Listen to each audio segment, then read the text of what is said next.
వదినా ఏమైంది? ఎందుకు ఏడుస్తున్నావు? ఊరుకో వదినా, నువ్వు ఇలా ఏడిస్తే అది బిడ్డకి మంచిది కాదు. ఇప్పుడు మాత్రం ఏం మంచి జరుగుతుంది తులసి?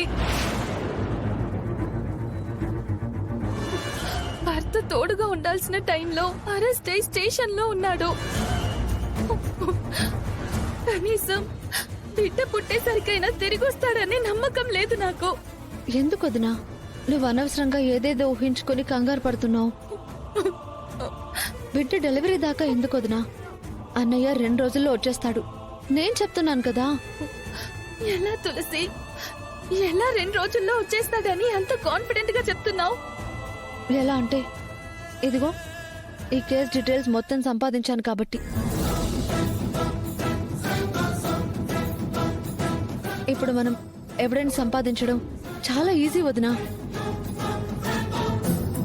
ఒకవేళ ఎవిడెన్స్ సంపాదించినా ఈ తప్పుడు కేసులో విడుదలవుతాడేమో కానీ అంతకు ముందు ఒక అసలు కేసు ఉంది కదా తులసి.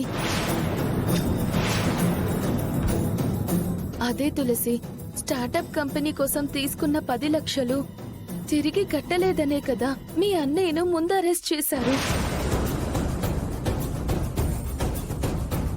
నిజమే వదినా, ఆ 10 లక్షలు కట్టేయాలి.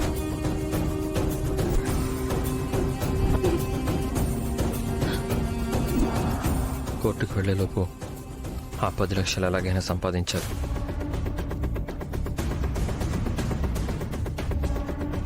ఊరుకో వదినా, ఆ డబ్బు సంగతి నేను మీ అన్నయ్య చూసుకుంటాం.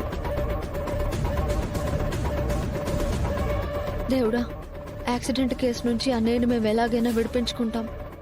కానీ ఆ 10 లక్షలు సంపాదించడానికి నువ్వే ఏదో ఒక దారి చూపించాలి దేవుడా.